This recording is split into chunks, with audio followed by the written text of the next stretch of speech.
안녕하세요. 오늘은 여러분이 보내주신 자료, 원주 침례교회 최동진 목사님의 사사기 강해 설교를 좀 깊이 들여다볼까 합니다. 네, 약함을 들어 쓰시는 하나님이라는 제목의 설교인데요. 맞아요.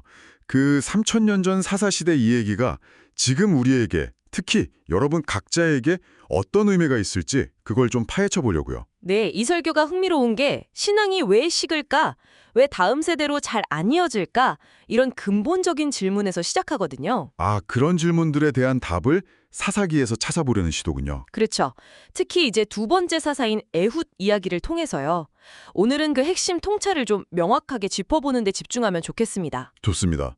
설교 시작부터 사사기가 그냥 옛날 이야기가 아니라 어쩌면 바로 우리 이야기일 수 있다. 이렇게 딱 짚어주시더라고요. 네, 신앙이 식어가는 이유, 그 원인을 사사기에 나오는 이스라엘 백성의 어떤 반복되는 패턴에서 찾으려는 거죠. 그 패턴이라는 게 이제 하나님을 떠나서 죄를 짓고 네, 범죄하죠. 그러면 하나님이 징계하시고 이방 민족에게 압제를 당하게 하시는 식으로요. 아, 고통받는군요. 네. 그러다가 너무 힘드니까 백성들이 막 부르짖어요. 하나님께. 그러면 하나님께서 사사를 보내 구원해 주시는. 맞아요. 그런 순환이죠. 근데 문제는 첫 사사 온니엘이 죽고 나서 또 여호와의 목전에 악을 행했다는 거예요. 아, 또다시 그 여호와의 목전에 악을 행한다는 게 구체적으로 어떤 의미일까요? 설교에서는 그 부분을 좀 깊게 다루는데요. 단순히 뭐 나쁜 짓, 비도덕적인 행동 이런 차원을 넘어서요. 네. 하나님을 아는 백성이 의도적으로 하나님을 외면하고 잊어버리고 결국엔 내가 내 삶의 주인이 되려는 태도. 그걸 악이라고 보는 거죠. 아, 평안할 때 모든 게 잘 풀릴 때 오히려 하나님을 이렇게 쓱 밀어내는 거 그게 진짜 악이라는 거군요. 그렇죠. 그게 가장 무서운 악이라는 지적이에요.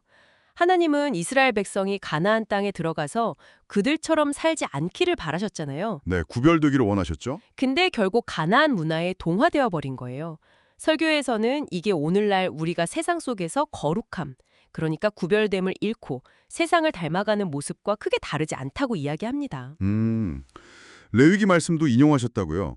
내가 거룩하니 너희도 거룩하라. 네, 바로 그 말씀이죠. 우리의 정체성에 대한 이야기입니다. 근데 흥미로운 건 이스라엘이 그렇게 하나님을 외면하니까 하나님께서 모압 왕 에글론을 강하게 만드셔서 그들을 치게 하셨다는 부분이에요. 맞아요. 이게 좀 역설적인데 설교에서는 세상, 그러니까 모압이 강해지는 이유가 하나님이 통제하지 못해서가 아니라는 거죠. 아, 그럼 뭔가요? 오히려 하나님께서 자기 백성에게 경고하시는 거예요. 정신 차려라. 나를 다시 봐라. 이런 신호로요. 아, 문제의 원인을 자꾸 세상 탓, 남 탓으로 돌릴 게 아니라 어쩌면 세상이 강해 보이는 이유가 바로 나에게 있을 수 있다. 이걸 깨닫는 게 신앙이라는 말씀이군요. 네, 그렇죠. 하나님을 떠나서 세상을 닮아가는 자녀들을 향한 하나님의 그 안타까움, 애타는 마음이 느껴지는 대목이에요. 정말 그렇네요.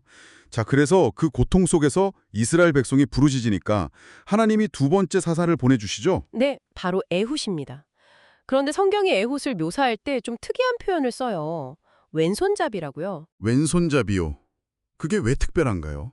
설교에서는 이 왼손잡이라는 단어의 히브리어 원어 의미를 좀 파고들어요. 이게 단순히 왼손을 잘 쓰는 사람이라기보다는 오른손이 다친, 오른손 사용이 부자유한 사람일 가능성이 높다고 봐요. 오른손에 장애가 있었을 수도 있다고요?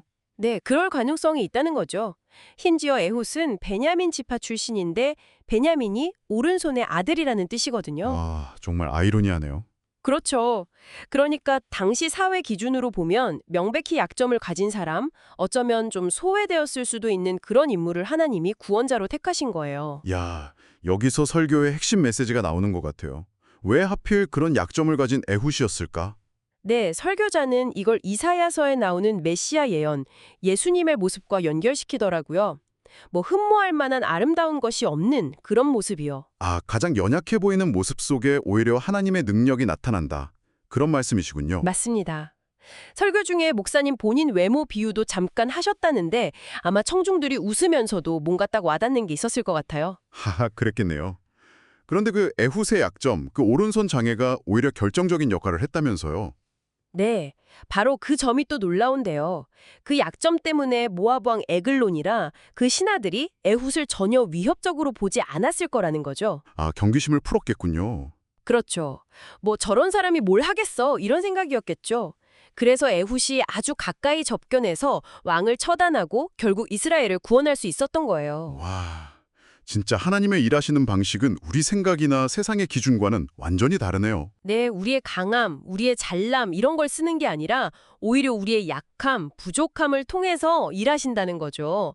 그래야 우리가 자랑할 게 없고 아, 이게 정말 하나님의 은혜구나 하고 깨닫게 되니까요. 결국 에훗 이야기는 우리의 약점이 어떻게 하나님의 강함을 드러내는 통로가 될 수 있는지를 보여주는 아주 강력한 사례네요. 맞아요.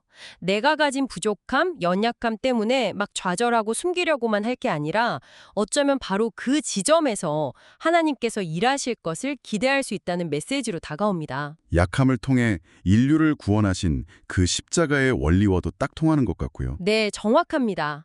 오늘 살펴본 이 최동진 목사님 설교는요, 우리가 삶에서 겪는 어려움이나 또 스스로 약하다고 느끼는 부분들이 있잖아요. 네, 누구나 있죠. 어쩌면 그게 하나님께 좀 더 가까이 오라는 초대장일 수 있다는 거예요.